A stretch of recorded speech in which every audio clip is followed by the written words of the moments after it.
नमस्कार, आप देख रहे हैं इंडिया टीवी। आपके साथ मैं हूं मीनाक्षी जोशी। सुबह के 10 बज रहे हैं, वक्त हो गया है दमदार 10 का।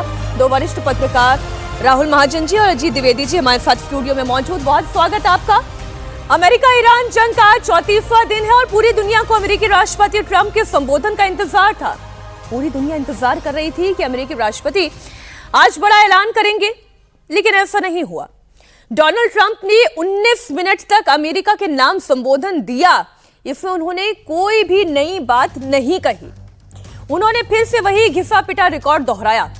अमेरिकी राष्ट्रपति डोनाल्ड ट्रंप ने राष्ट्र के नाम संबोधन में एक बार फिर दावा किया कि अमेरिका को ईरान जंग में जीत मिली है। उन्होंने चेतावनी दी कि अमेरिका 2 से 3 हफ्ते में ईरान पर बड़ा हमला करेगा। ट्रंप ने कहा कि अगर समझौता नहीं हुआ तो ईरान तबाह हो जाएगा। ईरान को स्टोन एज यानी कि पाषाण काल में भेज देंगे। उनके बयानों के बहुत सारे हिस्से हमने किए हैं और एक एक हिस्से का हम विश्लेषण करेंगे। तो पहला बयान आप सुने। American involvement in World War I lasted 1 year, 7 months and 5 days. World War II lasted for 3 years, 8 months and 25 days. The Korean War lasted for 3 years, 1 month and 2 days. The Vietnam War lasted for 19 years, 5 months and 29 days. Iraq went on for 8 years, 8 months and 28 days. We are in this military operation so powerful, so brilliant against one of the most powerful countries for 32 days. And the country has been eviscerated and essentially is really no longer a threat. They were the bully of the Middle East, but they're the bully no longer. The American can look forward to a day when we are finally free from the wickedness of Iranian aggression and the specter of nuclear blackmail. अब जो अमेरिकी राष्ट्रपति Donald Trump कह रहे हैं, Trump ने अपने 19 minute के संबोधन में बार बार एक ही बात दोहराई। उन्होंने कहा कि ईरान को परमाणु ताकत नहीं बनने देंगे। उन्होंने दावा किया कि अमेरिका ने ईरान की नेवी को खत्म कर दिया। उन्होंने दावा किया कि अमेरिकी फौज ने एयरफोर्स को तबाह कर दिया, ईरान की मिसाइल ताकत को खत्म कर दिया। ट्रंप ने कहा कि अमेरिका ईरान को परमाणु ताकत नहीं बनने देगा और ना ही ऐसी स्थिति में छोड़ेगा जिससे ईरान विद्रोही गुटों या आतंकी गुटों को मदद कर सके। We totally obliterated those nuclear sites. The regime then sought to rebuild their nuclear program at a totally different location, making clear they had no intention of abandoning their pursuit of nuclear weapons. They were also rapidly building a vast stockpile of conventional ballistic missiles and would soon have had missiles that could reach the American homeland, Europe, and virtually any other place on Earth. Iran's strategy was so obvious. They wanted to produce as many missiles as possible, and they did, with the longest range possible, and they had some weapons that nobody believed they had. We just learned that out. We took them out. We took them all out so that no one would really dare stop them. It's gone. Their Air Force is gone. Their missiles are just about used up or beaten. Taken together, these actions will cripple Iran military, crush their ability to support terrorist proxies and deny them the ability to build a nuclear bomb. अब ये जो 19-20 minute का उन्होंने भाषण दिया, उस भाषण का असर क्या हुआ वो आपको बता दूं कि मार्केट एक बार फिर से क्रैश हुआ है और क्रूड ऑयल के दाम एक बार फिर से तेजी से बढ़े हैं। $105 प्रति बैरल पर आ गए हैं। तो ये तो जब जब बोलते हैं तब तक कुछ ना कुछ खराबी ही करते हैं। लेकिन इस बार जो बात ये कह रहे हैं, जो पहला उनका बयान था कि first world war, second world war, Vietnam के साथ वॉर, कोरिया के साथ वॉर, सब इतनी लंबी वॉर चली और तब कहीं जाकर उन्होंने कुछ अचीव किया। ये उन्होंने 32 दिन में अचीव कर लिया इन्होंने कुछ। देखिए, कुछ भी अचीव नहीं किया है। और ये हमेशा ट्रंप जो लगातार बोल रहे हैं, रोज कुछ ना कुछ बोल रहे हैं, उसको डिकोड करना, उसका अर्थ निकालना बड़ा एक जोखिम का काम है, क्योंकि फिर वो आप हम कोई अर्थ निकालें और वो थोड़े दिन 4-6 घंटे के बाद कोई दूसरी बात कह देते हैं। लेकिन अभी जो उन्होंने कहा है और अमेरिका जो कर रहा है, इस दोनों को मिलाकर के देखें तो उसका एकदम सीधा अर्थ ये निकल रहा है कि ये युद्ध अभी बहुत लंबा चलने वाला है। क्योंकि अमेरिका बहुत मैसिव मिलिट्री बिल्टअप कर रहा है फारस की खाड़ी में। गल्फ ऑफ पर्सिया में, बहुत मैसिव बिल्टअप कर रहा है। तीसरा उसका करियर अभी वहाँ पहुँचने वाला है उस गल्फ में, तो एक बड़ी तैयारी कर रहा है वो आगे की लड़ाई के लिए। और कह भी रहे हैं वो कि हम स्टोन एज में ले जाएंगे और हम ऐसी लड़ाई लड़ेंगे। लेकिन जो 19 साल की जिस वियतनाम की लड़ाई का वो जिक्र कर रहे हैं, उससे लगता है कि उन्होंने या उनके मिलिट्री कमांडर्स ने, जनरल्स ने कोई सबक नहीं लिखा। भाई वो सिंपल ये था, वो लड़ाई भी ऐसे ही इंक्रीमेंटल एस्केलेशन था उसमें, और उसके बाद एक लिमिटेड इंटरवेंशन हुआ, और फिर उसके बाद ओपन एंडेड वार हो गया जो इतने लंबे समय तक चला, और अचीव कुछ नहीं हुआ। अमेरिका वहां से हार करके वाइंड अप करके निकला। अफगानिस्तान से ऐसे ही आप गए थे तालिबान को खत्म करने, और आप जिस दिन निकले उसके 10 दिन के भीतर तालिबान ने फिर अफगानिस्तान पर कब्जा किया। इराक में आपने क्या हालत करके छोड़ा है, लीबिया में क्या हालत करके छोड़ा है, सीरिया में अभी क्या स्थिति है। एक भी लड़ाई अमेरिका ये दावा नहीं कर सकता है वो जीत के निकला है। उसने नुकसान किया है, उसने दुनिया का नुकसान किया है, उस पूरे रीजन का नुकसान किया है, और अभी फिर वैसी तैयारी कर रहे हैं। और हमने कहा जोखिम इसलिए है मीनाक्षी जी कि अभी थोड़े दिन पहले, कल ही तो वो कह रहे थे कि हमको कोई डील की जरूरत नहीं है। अब डील की जरूरत ही नहीं है, अब कह रहे हैं कि डील नहीं करोगे तो हम तुमको नेस्तनाबूद कर देंगे, ऑब्लिटरेट कर देंगे। तो जब डील की जरूरत नहीं थी तो अब क्यों ऑब्लिटरेट करने की बात कर रहे हैं आप? ये जंग खत्म होती नहीं दिख रही है। अभी कल ही हम यही दमदार दफ्स में चर्चा कर रहे थे राहुल जी, और चर्चा ये थी कि वो 2 से 3 हफ्तों के अंदर ट्रंप यहां से बाहर निकल जाएंगे। लेकिन आज का जो इनका ये बयान है, उसके बाद क्या हम ये कह सकते हैं कि कम से कम हम परमाणु ब्लैकमेल के युद्ध से, या जो ईरान अमेरिका को, इजराइल को ब्लैकमेल कर रहा था, उससे भी, इन दोनों खतरों से दूर हो गया इजराइल भी और दुनिया भी? देखिए, इस स्पीच के बाद एक बात तो सही है कि ट्रंप जो हैं उनको जो दुनिया इनाम दे सकती है, वो झूठ बोलने का इनाम और अहंकार का इनाम दे सकती है। ये 2 बातें तो बिल्कुल साफ हैं। पहली बात ये कि क्या ट्रंप या अमेरिका जो है वो अभी तक ये तय कर पाया है कि उसका उद्देश्य ईरान में क्या था। ईरान जो है वो कहता है कि हम कभी न्यूक्लियर वेपन नहीं बनाना चाहते थे, तो वो उद्देश्य तो नहीं हो सकता। वो तो खुद कहता है हम नहीं बनाना चाहते। दूसरा, उसका आप अगर उसकी रिजीम चेंज करना चाहते तो रिजीम चेंज नहीं हुई। तो अब ये कह रहे हैं कि रिजीम भी हम चेंज नहीं करना चाहते थे अपने उसमें, हमारा कोई उद्देश्य रिजीम चेंज करना नहीं था। हम उसका मिसाइल प्रोग्राम खत्म करना चाहते थे, हम उसका न्यूक्लियर प्रोग्राम खत्म करना चाहते थे।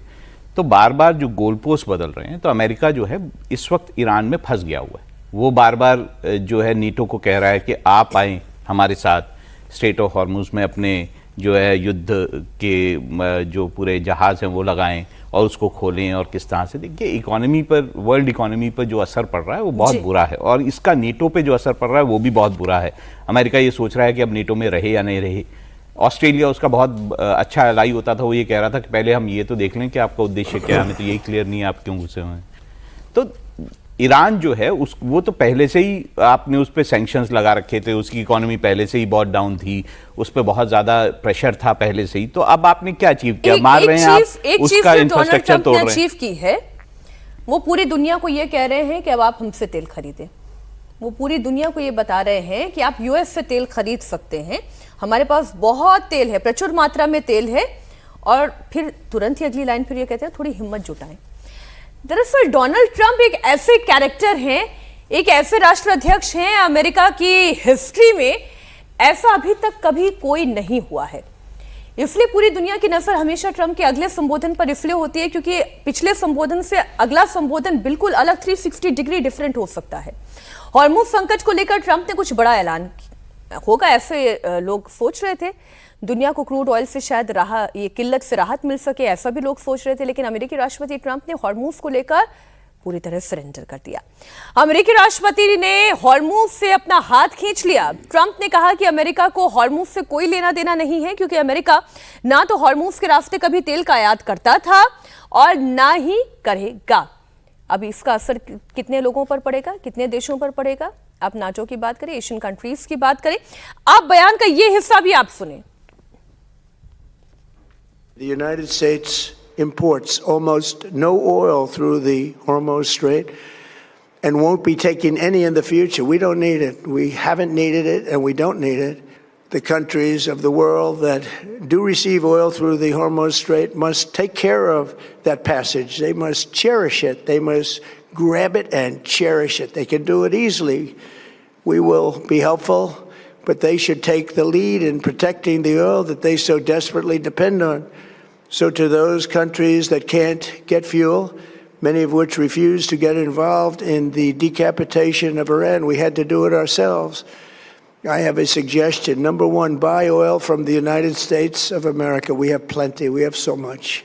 And number two, build up some delayed courage. Should have done it before. Should have done it with us, as we asked. Go to the Strait and just take it. Protect it. Use it for yourselves. Iran has been essentially decimated. The hard part is done, so it should be easy. अच्छा, Donald Trump ये कह रहे हैं कि जब ये संघर्ष खत्म हो जाएगा तो स्ट्रेट ऑफ हॉर्मुज अपने आप खुल जाएगा। वो तेल बेचना चाहेंगे क्योंकि पुनर्निर्माण के लिए उनके पास बस यही एक जरिया है और फिर तेल का प्रवाह वापस से शुरू हो जाएगा। गैस की कीमतें भी तेजी से नीचे आ जाएंगी। ये तो हमें भी पता है। कौन सी नई बात डोनाल्ड ट्रंप बता रहे हैं? मेरा सवाल तो यह है कि डोनाल्ड ट्रंप ने, अमेरिका ने एक ऐसी जंग शुरू की जिससे पूरे एशिया में, पूरे यूरोप में तेल का क्राइसिस खड़ा हो गया और आप कह रहे हैं कि लोग हमसे आकर तेल खरीदें, हमारे पास प्रचुर मात्रा में है और फिर ये भी कह रहे हैं कि हॉर्मुज से हम बाहर निकल रहे हैं। बिल्कुल, और ये देखिए ये कितना कंट्राडिक्शन है तमाम इन बयानों में। एक जो हम लोग कल चर्चा कर रहे थे कि एक ऐसा संकट खड़ा किया आपने जो 28 फरवरी के पहले नहीं था। मतलब ये कहीं संकट नहीं था, कोई हॉर्मुज की खाड़ी डिस्टर्ब नहीं थी, कोई लाल सागर डिस्टर्ब नहीं था, कोई फारस की खाड़ी डिस्टर्ब नहीं थी, कहीं से तेल की आपूर्ति, बल्कि तेल सस्ता हो रहा था क्योंकि ओपेक कंट्री और नॉन ओपेक कंट्रीज के बीच में प्रोडक्शन बढ़ाने की होड़ मची हुई थी। पहले क्या था कि ओपेक कंट्रीज अपना प्रोडक्शन कम कर देती थी जिससे तेल की कीमतें बढ़ती थी। जब जैसे नॉन ओपेक कंट्रीज के यहाँ प्रोडक्शन बढ़ा, जिसमें अमेरिका भी शामिल है, या अफ्रीका का जो डीप सी का ऑयल है वो जब उन लोगों ने बढ़ाया तो ये कंपटीशन हो गया और तेल सस्ता हो गया। तो अमेरिका ने एक ऐसा ट्रंप ने संकट खड़ा कर दिया जो पहले था नहीं। अब उस संकट को खड़ा करने के बाद कह रहे हैं कि हमारा आपसे कोई मतलब नहीं है इस संकट से। और उसके बाद देखिए जिस दिन उन्होंने कहा, परसों ये बात उन्होंने कही, मतलब उनके टाइम के हिसाब से, हम लोग के टाइम के हिसाब से मान लीजिए कल, मतलब उन्होंने कल कहा है तो हम लोग के टाइम के हिसाब से पहले का माने, तो उन्होंने कहा कि हम हॉर्मुज, हमसे हमारा कोई लेना देना नहीं है, हम निकल जाएंगे, जिसको चाहिए आके ले ले। ब्रिटेन के प्राइम मिनिस्टर को उन्होंने और फ्रांस के प्रेसिडेंट को कहा। उसके बाद ब्रिटेन के प्राइम मिनिस्टर ने एक मूव किया, उन्होंने कहा कि हम 35 देशों की मेजबानी करेंगे। इसी हफ्ते उनकी बैठक होने वाली है, वहां कीर स्टारमर ने कहा कि हम 35 देशों के साथ बैठक करेंगे। जब ये बात हो गई कि वो बैठक करने जा रहे हैं तो फिर ट्रंप आ गए कहने कि अपने आप हॉर्मुज की खाड़ी के सब रास्ता खुल जाएगा और तेल सस्ता हो जाएगा। नहीं सस्ता होगा, ये उस तरह की स्थिति कभी नहीं, अभी नहीं आएगी। कम से कम 4-5 साल तक जैसी स्थिति 28 फरवरी के पहले थी। तमाम तेल संयंत्र तबाह हो गए हैं, सबके कुछ ना कुछ हिस्से टूटे हुए हैं, सबके तेल के कुएं बंद पड़े हैं, सबका स्टोरेज फुल है वहां। अब कैसे इतनी जल्दी तमाम चीजें, प्रोडक्शन का और आपूर्ति की श्रृंखला, प्रोडक्शन की श्रृंखला सब ऐसे बहाल कर देंगे? कह रहे हैं कि हालांकि बीच में 95 तक आया था क्रूड ऑयल, आप ये कह रहे हैं कि वापस इसे नीचे लाने में अभी बहुत टाइम लगेगा। 70 पर आए, $70 पर बैरल पर आए और आपूर्ति की श्रृंखला वैसे ही बहाल हो जाए जैसे पहले थी, इसमें बहुत समय लगेगा। अच्छा, हॉर्मुज को लेकर अमेरिकी राष्ट्रपति ट्रंप के संबोधन का असर क्या पड़ा, मैं उस पर भी बात कर लेती हूँ। दुनिया में कच्चे तेल की कीमतों पर इसका सीधा इंपैक्ट आया है। इंटरनेशनल मार्केट में क्रूड ऑयल की कीमतों में इजाफा हुआ। क्रूड ऑयल की कीमत $98 प्रति बैरल से बढ़कर $160 प्रति बैरल पर पहुंच गई है। साथ ही भारत का शेयर मार्केट भी इसका असर झेल रहा है। निफ्टी करीब 450 अंकों की गिरावट उसमें देखी गई। बीएसई सेंसेक्स में 1400 पॉइंट से ज्यादा की गिरावट है। ट्रंप के भाषण के बाद जापान का शेयर बाजार गिर गया।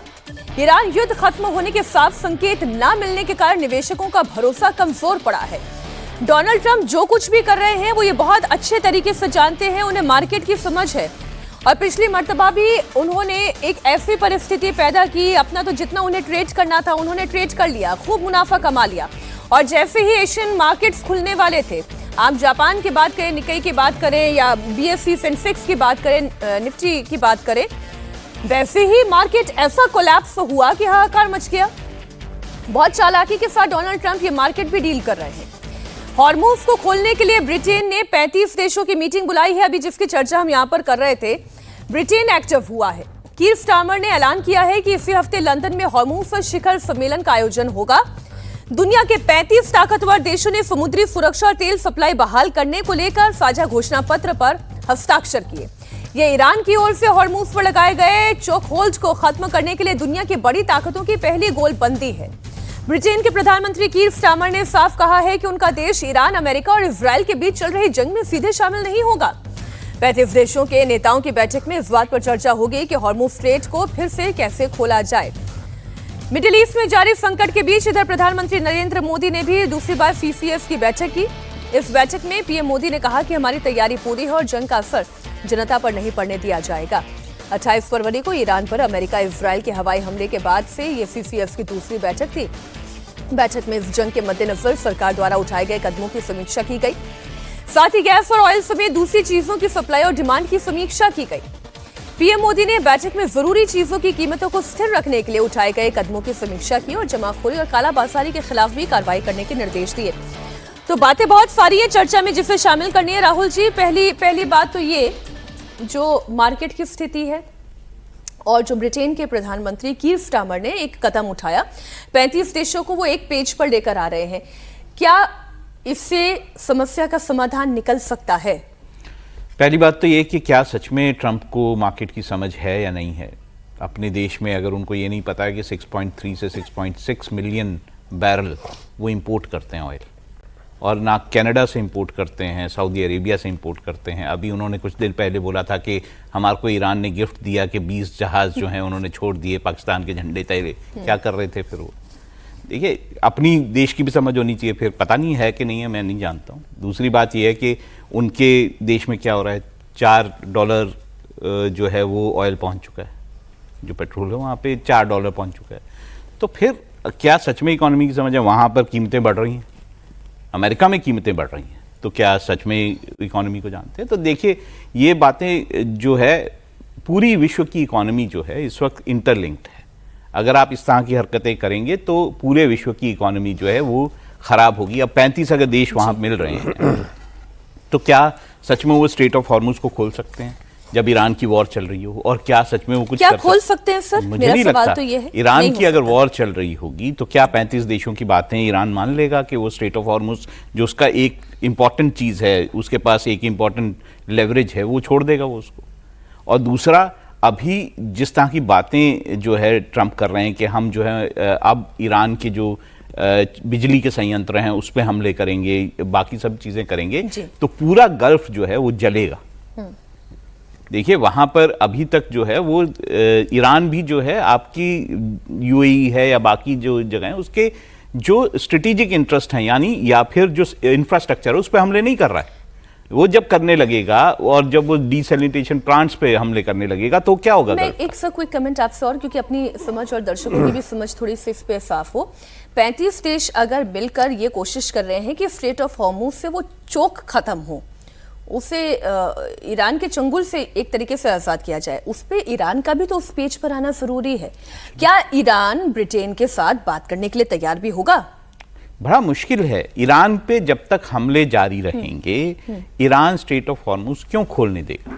इन देशों में जो है वो यूरोपियन देश भी शामिल होंगे, 35 देशों में, बाकी ऐसे देश भी शामिल होंगे जो कि अमेरिका की किसी ना किसी तरह से मदद कर रहे होंगे। तो क्या ऐसे देशों के जहाजों को ईरान जाने देगा? ये बड़ी मुश्किल बात। ये अब इसमें जरा हम भारत की बात कर लें, क्योंकि CCS की मीटिंग हुई और दो बातें जो उसमें गौर करने वाली है कि एक तो भारत में कालाबाजारी ना हो, किसी तरीके की अफवाह ना फैले, इस पर विशेष तौर पर प्रधानमंत्री का भी जोर था। ये जो 35 देश एक साथ आ रहे हैं और उसमें भारत की जो परिस्थिति है, भारत क्या रोल निभा सकता है और भारत क्या कर सकता है? ये एक खबर आई थी कल, अभी कंफर्म नहीं है कि उसमें, लेकिन ये खबर थी कि भारत हो सकता है इस बैठक में शामिल हो जी। तो भारत शामिल होता है और ईरान जिनको अपना दोस्त देश बता रहा है वो लोग भी शामिल होते हैं अगर, तो फिर एक डिफरेंट डायरेक्शन होगा।